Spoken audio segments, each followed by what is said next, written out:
जय श्री कृष्ण मित्रों। आज अधिक मासनो 22मो दिवस है। तो आ विडियो में सांभळशुं अधिक मासनी कथानो अध्याय 22मो पुरुषोत्तम व्रतना नियमो। मित्रों, अधिक मास के जेने पुरुषोत्तम मास कहे छे, आ महीना में नित्य भगवाननी कथा अने अध्याय सांभळवानो महिमा छे, जे सांभळवाथी भगवान पुरुषोत्तम राय प्रसन्न थाय छे, तेनी कृपा प्राप्त थाय छे। तेनी कृपाथी जीवन में सुख समृद्धि आवे छे, जीवन में बरकत आवे छे। एवो पुण्यशाળી છે આ પુરુષોત્તમ માસ કે જેને પ્રભુએ કૃપા કરીને પોતાનું નામ આપ્યું છે। એવા પુરુષોત્તમ માસમાં જો આપણે પણ પ્રભુની ભક્તિ કરીએ, પૂજા કરીએ, નિત્ય કથા અને અધ્યાય સાંભળીએ તો આપણી ઉપર પણ પ્રભુ કૃપા કરે છે, આપણું કલ્યાણ કરે છે, તેમાં કોઈ શંકા નથી। તો મિત્રો, એવી પ્રભુની કૃપાને પ્રાપ્ત કરવા માટે આ વિડીયોમાં સાંભળશું અધિક માસની કથાનો અધ્યાય 22મો પુરુષોત્તમ વ્રતના નિયમો અને આજની કથા વાર્તા। જો આપને સાંભળવી ગમે તો વિડીયોને લાઇક, શેર, કોમેન્ટ કરી, ચેનલ પર નવા છો તો ચેનલ સબસ્ક્રાઈબ કરી બાજુમાં બેલ આઇકન પ્રેસ કરી દેજો। ધન્યવાદ। તો શરૂ કરીએ અધિક માસની કથાનો અધ્યાય 22મો પુરુષોત્તમ વ્રતના નિયમો। બોલો ભગવાન પુરુષોત્તમ રાયની જય। રાજાએ પૂછ્યું, હે મહર્ષિ, પુરુષોત્તમ વ્રત કરનારે શું ખાવું જોઈએ, શું ન ખાવું જોઈએ, કયા કયા નિયમો પાળવા જોઈએ, તે બધું વિસ્તારપૂર્વક કહેવાની કૃપા કરો। ત્યારે મહર્ષિ વાલ્મીકી બોલ્યા, હે રાજન, તમે આ બધું જાણવા ખૂબ જ અધીરા બન્યા છો। તે તમારો ધર્મભાવ જોઈ મને અત્યંત હર્ષ થયો છે, પરંતુ નિયમો અંગે હું ટૂંકાણમાં કહીશ। અધિક માસમાં વ્રત કરનારે બને ત્યાં સુધી હવિષ્યાન ભોજન કરવાનો આગ્રહ રાખવો। ઘઉં, ચોખા, મગ, તલ, ઘી, જવ, સાકર, ગાયનું દૂધ, તેમાંથી બનાવેલું દહીં, માખણ કાઢ્યા વગરની છાશ, તે કાળે થતાં શાક, રતાળું, મૂળા વગેરે, કંદ, આદુ, કેળા, કાકડી, સિંધાલૂણ, જીરું, સૂંઠ, આંબલી, પીપર, સોપારી, ફળ, ગોળ વગેરે ખાઈ શકાય। આ બધી જ વસ્તુઓ હવિષ્ય કહેવાય છે।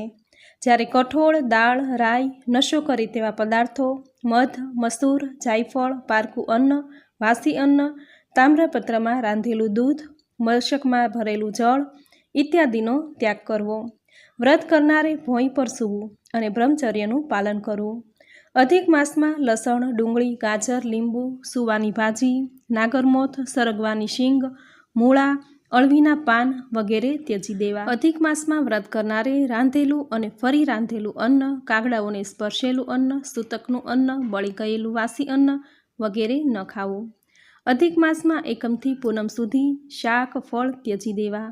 એકમના દિવસે કોળું, ધોળા વત્યાક, બીજના દિવસે અને ત્રીજના દિવસે ફૂલના શાક, મૂળા, ચોથના દિવસે અને પાંચમના દિવસે બીલા, કલિંગર, તુંબડા, છઠ્ઠની દિવસે અને સાતમની દિવસે ફળના શાક, આંબળા, આઠમની દિવસે અને નોમને દિવસે નાળિયેર, દૂધી, દશમની અને 11ની દિવસે પંડોળા, બોર, બારસના દિવસે અને તેરસને દિવસે કાળા વતાંક, વેલાના શાક, 14ને દિવસે અને પૂનમને દિવસે જળમાં પાકતા શાક।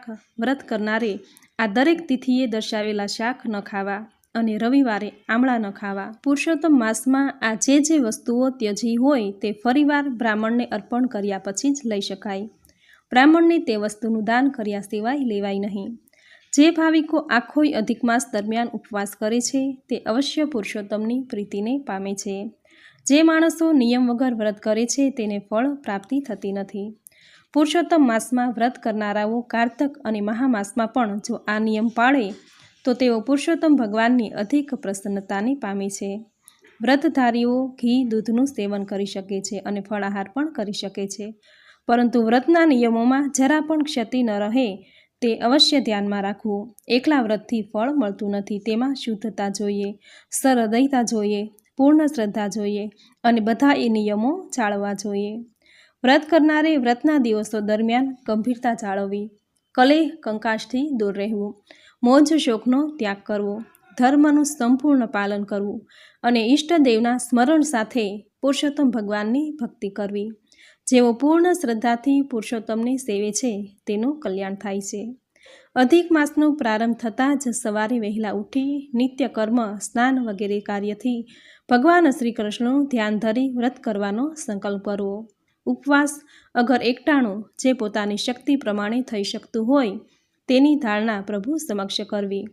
પુરુષોત્તમ માસમાં એકાગ્રપણે શ્રીમદ ભાગવત શ્રવણ કરે તેનું ફળ કહેવા બ્રહ્મા પણ સમર્થ નથી. અધિક માસમાં તુલસી પૂજનનું મહત્ત્વ ઘણું છે.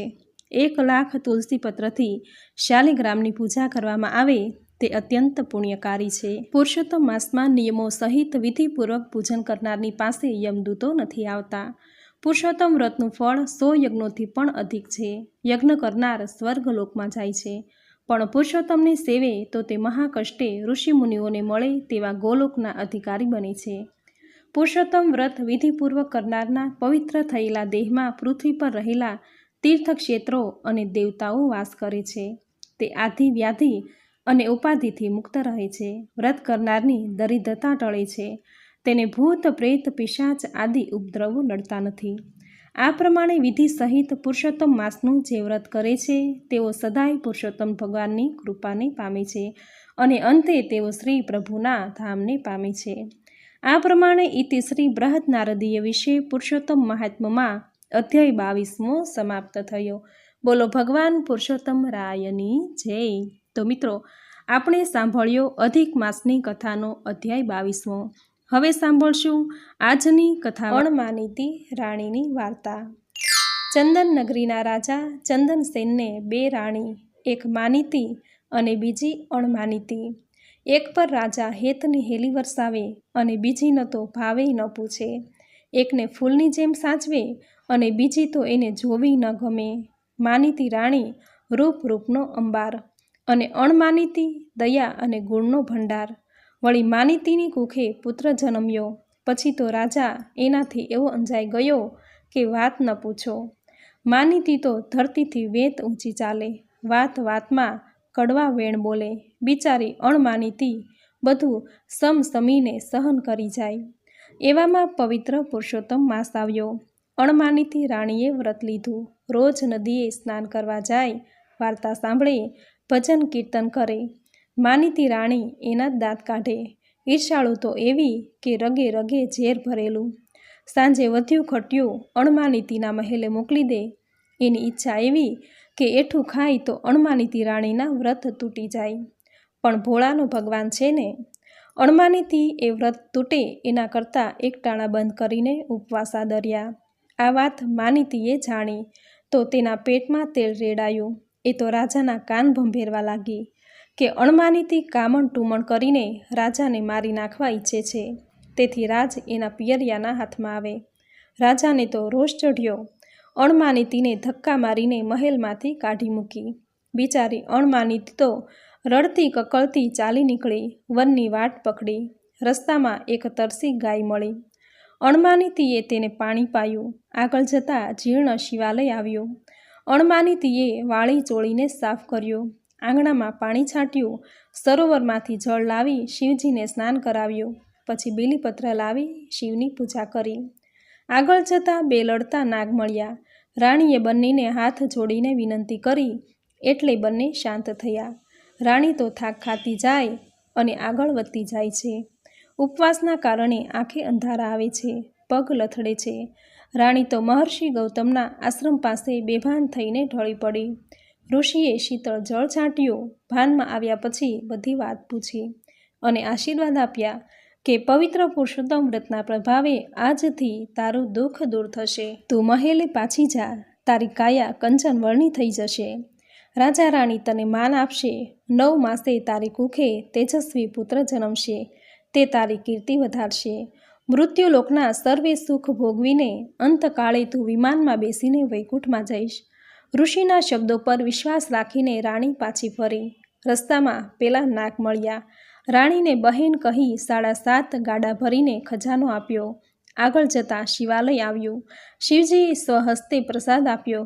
પ્રસાદ લેતા જ રાણીની કાયા કંકુવર્ણી થઈ ગઈ. ચંદ્ર સૂર્યના તેજ મળ્યા. ત્યાંથી રાણી આગળ ચાલી. નગરના દરવાજે ગાયોનો ગોવાળ મળ્યો. એણે જઈને રાજાને ખબર આપ્યા. રાજા રાણી સામૈયા કરવા આવ્યા અને રાણીને માનપાનથી મહેલે લઈ ગયા. 9 માસે રાણીની કુખે તેજસ્વી પુત્રનો જન્મ થયો. મૃત્યુલોકના સર્વે સુખ ભોગવીને રાણી અંતકાળે સદેહે વૈકુંઠમાં ગઈ.